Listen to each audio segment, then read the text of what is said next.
We're continuing our year-long series on Rebbe Nachman's Outpouring of the Soul. This week, Chapter 7, The Limits of Meditation.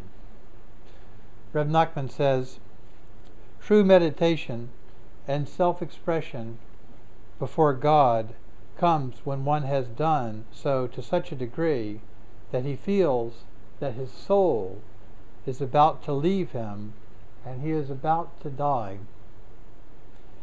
His soul is then bound to the body by nothing more than a hair-like thread, due to the great longing and desire that he has toward God.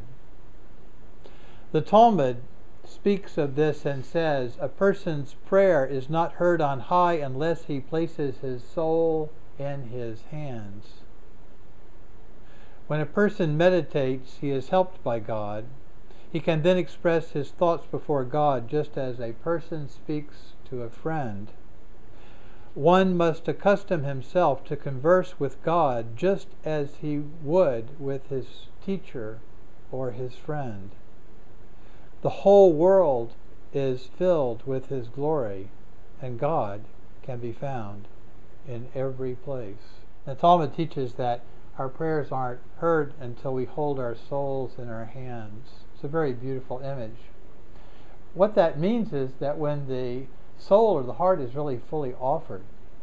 Now, in the style of meditation that we favor in this group, which is a conversational style of meditation, conversation with the breath, conversation with the world, with nature, other species, and with ourselves, the deepest part of ourselves, our hearts. This is a process that is going on constantly. People say sometimes they don't believe in God, which is fine. You know, you could do this practice actually and be an atheist. You don't have to explicitly believe in God. But you have to be able to answer the question, when you speak, who listens? When you think, who's listening? Who's hearing it? Is it you? Well, in that case, who's speaking? You see how it works? It's a very, very tricky thing. When you speak, who listens? When you talk to yourself, when you think inside your head. If the answer is you, then who is speaking? It can't be both. It doesn't work that way. So what plays out in our minds and in our hearts from the moment we achieve really consciousness as human beings until the moment we die is this ongoing conversation. You can call it what you will, but that conversation is essential to life and essential to our health and our happiness, our well-being and the happiness of others, and that conversation controls our experience of the world. The quality of that conversation is everything. And this is what Rebbe Nachman means. He says, when he talks about holding your soul in your hands, he simply means that you are offering yourself fully to that conversation. You are willing to be completely inside of that relationship.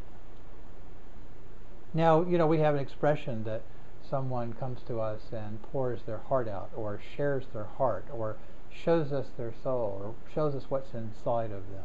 That's really what happens. We do that prayer with one another, we do it with ourselves, we do it with the world. Rebbe Nachman also says, he uses this image of a hair-like thread. Elsewhere, I believe, he talks about it being like a spider web or spider's thread, that we are dangling by it. Years ago, there was I taught haiku poetry at a school in northern New Jersey, Tenafly High School. And I used to teach haiku poetry quite a lot back in those days. I had quit being a Zen monk, and haiku was sort of my spiritual practice. It was what I taught, what I practiced all day long. So I would go into a school and I would teach people the basic pattern, 5, 7, 5 syllables, 17 in all. 1, 2, 3, 4, 5, 1, 2, 3, 4, 5, 6, 7, 1, 2, 3, 4, 5. And I would say, this is like a butterfly net. Go out and catch me a haiku. And so one day there was a kid named Pierre Casillo, never written a haiku before. And I told him how to do it. And he said, okay, I'll try. And he walked from one end of the campus to the other and then came back to the classroom where we were working. I can't remember why he left, maybe to get a hall pass. And when he came back in, he presented me with this haiku. Was it Caterpillar's Web? Yeah, I think they said, Caterpillar's web, invisible to passers, caught in its weak trap.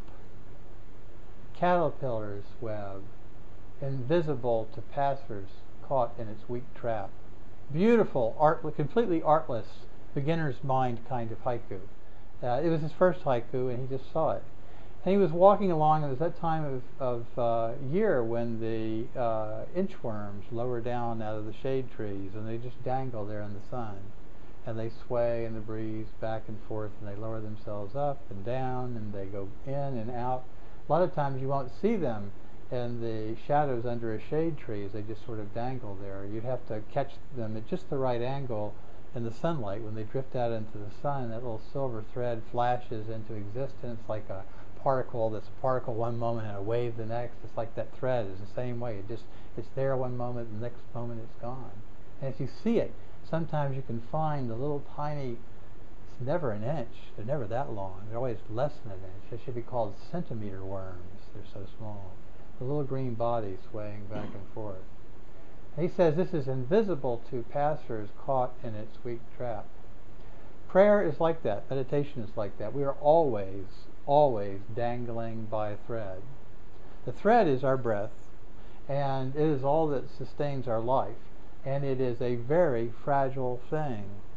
Somehow we're given the breath that we need to live and to maintain our awareness in our life. We don't get two breaths at once. We always get one after another, in an endless supply until we die, unless something goes wrong. And this is a blessing that we all take for granted, but that people who meditate learn to attune themselves to, because the breath is both the vital essence coming into the body and leaving the body at every moment as a free gift from the universe to sustain our lives. It's also our vital essence and our energy, and it's also what powers our speech. It's also what pours when we pour out our hearts. The breath forms words. What are the words? What's meaning? What is human thought? It's elusive. It's like that thread that flashes in and out of existence as it passes into and out of the sun. It's very hard to say exactly what it is. We really only have some sense of what it means to speak to ourselves, speak to God, speak to one another when we're actually doing it.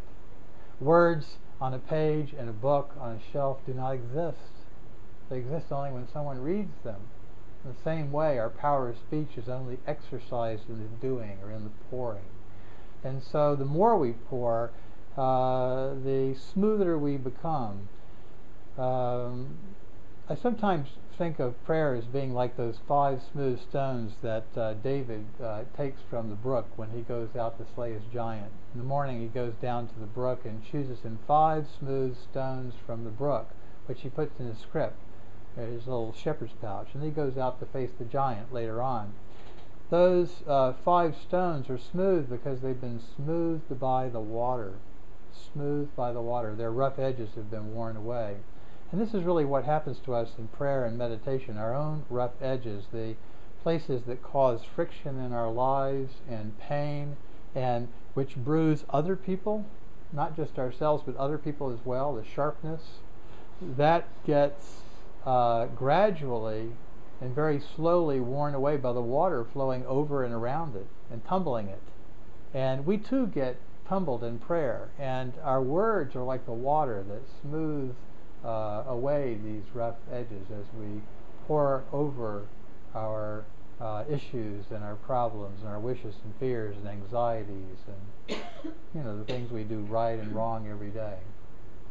So this is what Rebbe Nachman is talking about. This is the power of speech that hangs us dangling by a thread before God.